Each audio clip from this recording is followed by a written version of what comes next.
And KATT Williams in this interview, bro woke up and said, "Today is the day."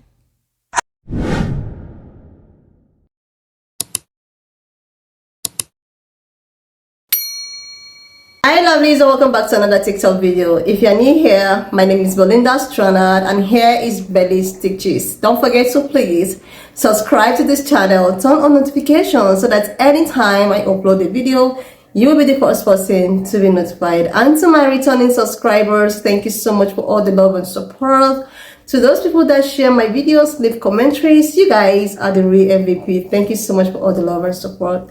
Alright lovelies, let's get into today's video. So lovelies, I came across this video on my For You page on TikTok. This video is actually blowing up internet. It got a lot of people talking about this KATT Williams and Shanon interview that got everyone laughing and smiling. You know, videos actually called out various other popular comedians for not being truthful about comments made on their previous appearance on Shon's show and for not being transparent about how they achieved their success. This actually got a lot of people talking. People stitch his videos, you know, and I was able to put up some stitch, guys. I'm just going to be rolling the clip about how the internet actually received this interview, guys. Please leave me your own thoughts in the comment section of what you think of this video, and don't forget that this channel does not support any form of, you know, bullying, harassment, or whatsoever. We are just here for educational purposes, guys. So why don't just share your thoughts in the comment section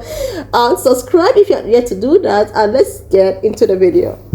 Adding those levels to acting is what all actors do if they're not Steve or Cedric or Ricky. Like, you're trying to create a character. You can't just be Faison in every movie. Like, you just gonna take your shirt off on every movie? Like, why does it say that in your script? Man, let Big Worm live. Let him breathe, Cat.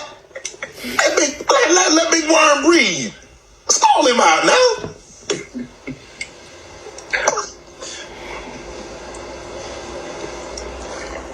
You having an unnatural allegiance to losers is not like you. No, I ain't got no allegiance to the man. But you gotta admit the role that he played, Big Perm in Friday now. You gotta give him credit for the role now. Come on now. Let me ask you a question. Yes. If what you're saying is correct, why wasn't he in next Friday or Friday after next? I mean, his role, it wasn't good. Sorry. I don't know, Cat. We might not let you drink anymore the way we ain't even got. I'm not fueled by alcohol. I've had a sip less than you. Now, I've had to turn down $50 million 4 times.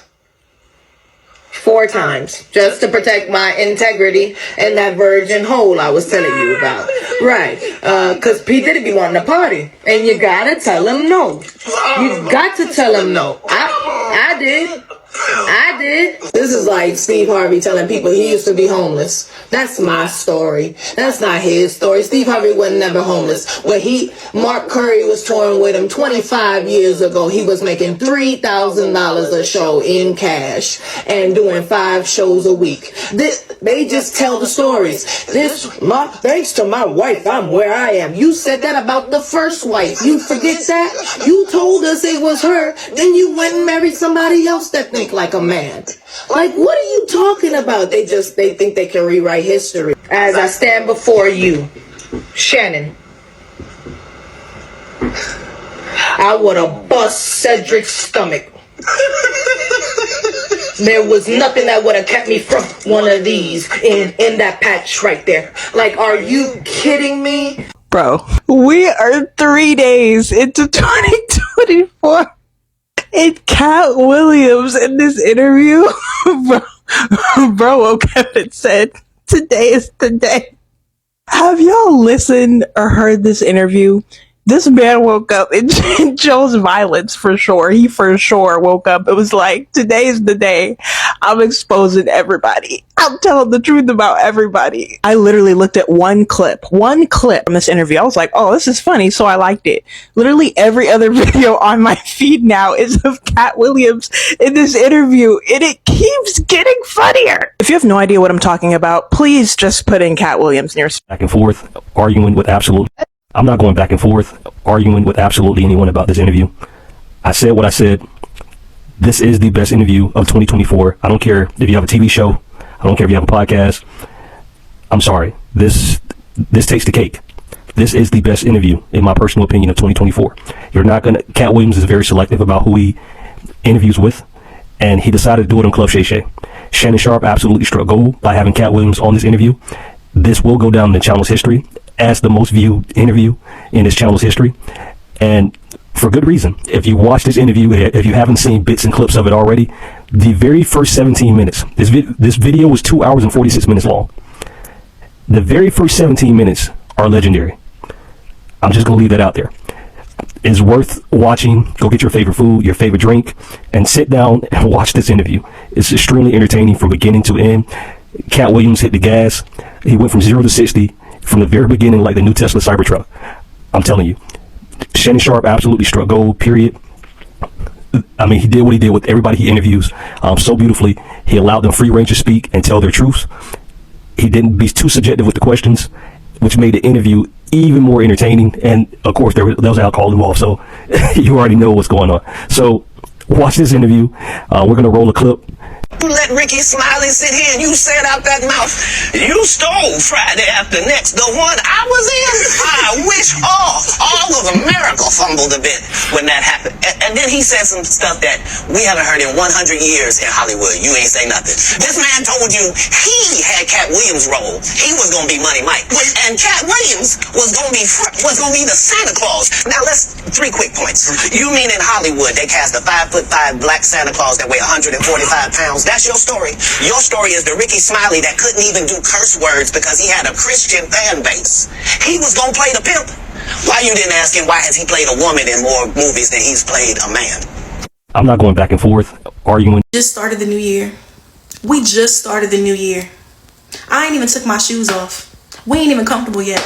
It's gonna be a lot of disclosure this year. Like, it's gonna be a lot of stuff coming out about these celebrities and a lot of scandals. Y'all already was talking about the whole Diddy situation, which that's been a thing.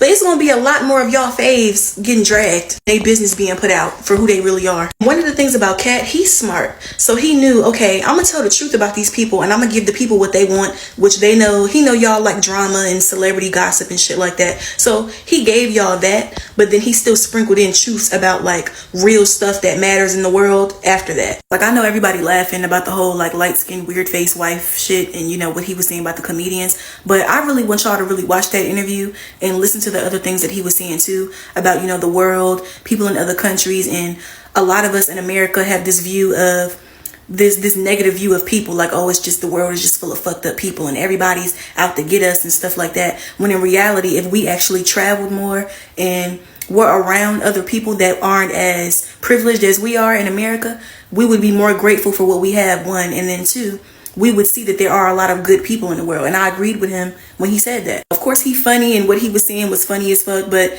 y'all should really, he dropped a lot of gems, so y'all should really pay attention to that too. If you sign up for their program, you get a light-skinned, weird face wife that never do an interview. Oh, man, listen, in 20 years won't do an interview. Nobody's ever talked to her, and that she's never been interviewed anywhere. And now, understand, I'm not talking about one person. And then he gets this high top fade, making all black men think he got the best lineup in the business, and it's a man unit. Then you ask him, why you not a movie star? I didn't want to be a movie star. This the same Negro that hated on Bernie with this same thing. I didn't want to be a movie star. No, you couldn't be a movie star. There are 30,000 new scripts in Hollywood every year. Not one of them asks for a country bumpkin black dude that can't talk good over cable and look like Mr. Potato Head. There ain't none. And Hollywood has never heard this in 100 years. He was so egregious, I put in my contract that I won't work with Ricky Smiley again unless he's in a dress. Now, what was Ricky Smiley's next movie? Was it First Sunday? Did he wear a dress in it?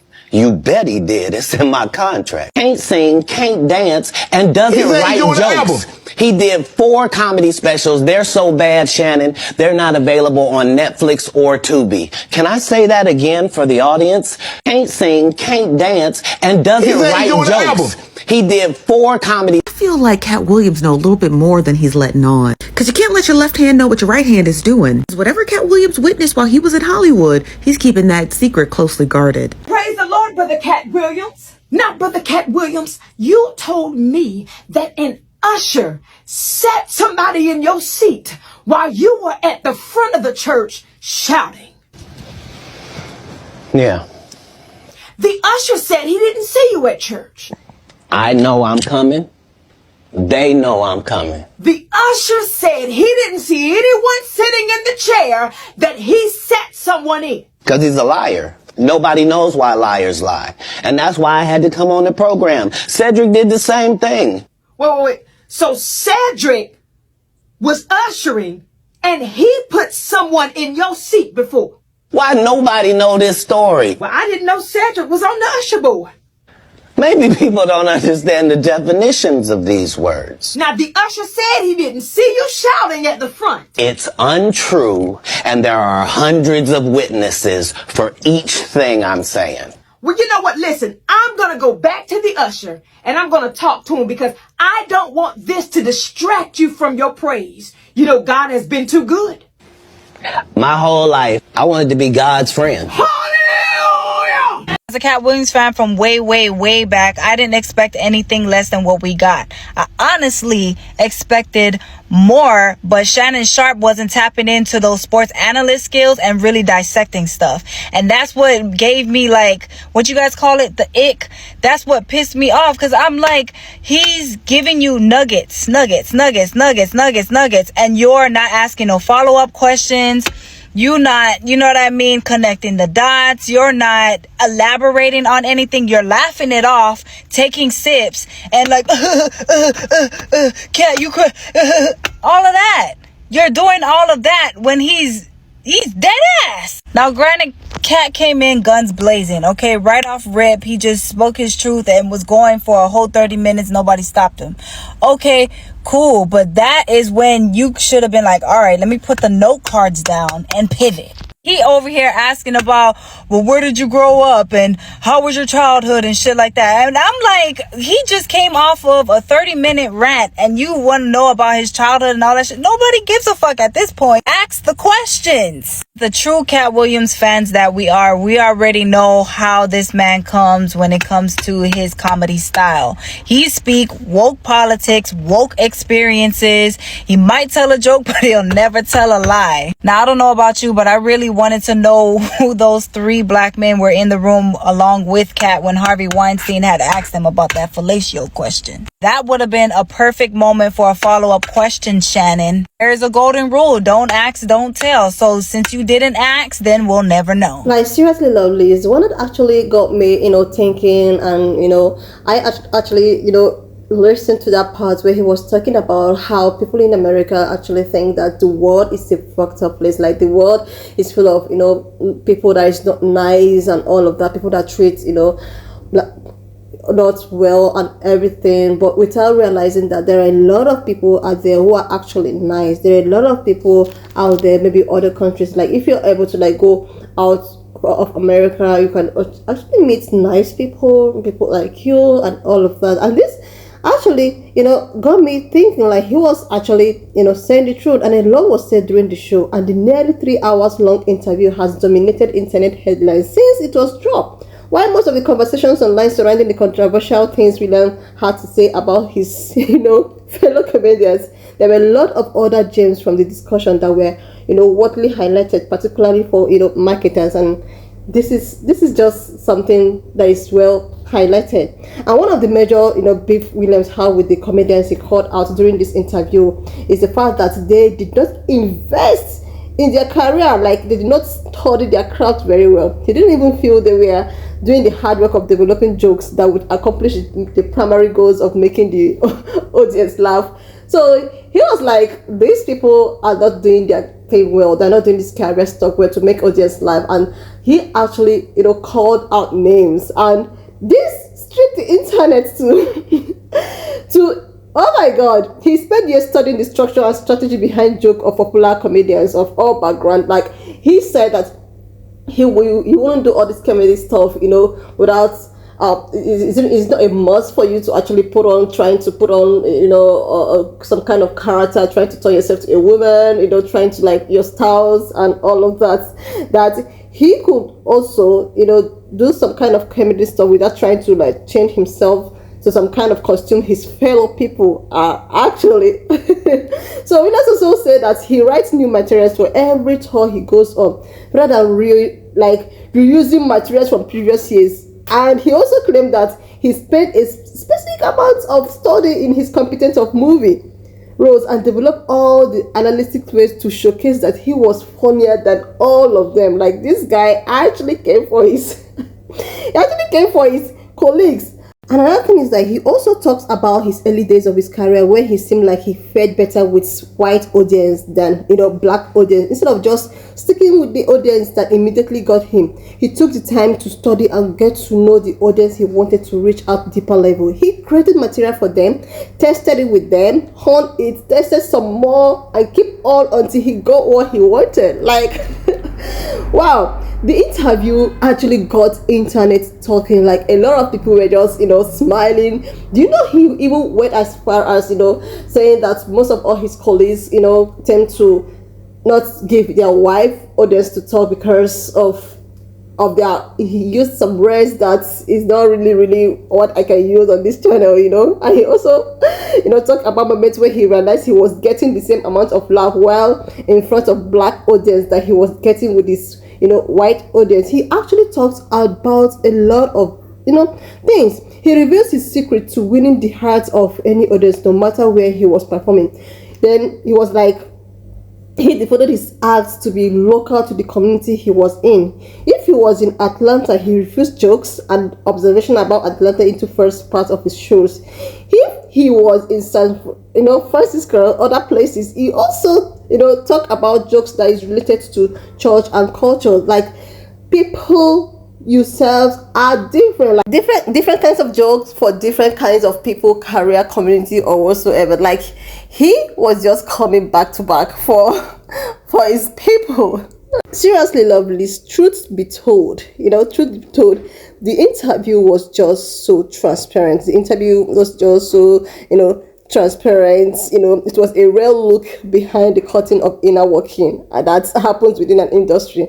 The advice for marketers and brand isn't to be scandalous and to start collecting and producing receipts on your competitors. The lesson learned is that audience crave transparency. They crave truth. They crave truth. They don't want to just see the finished product from you. They want to know your purpose, the process, everything about what you want to do. Like, audience want to see you. Like, they want you to be you. They want to know your process for getting there. They want to understand your methodology, your work ethics, and all of that.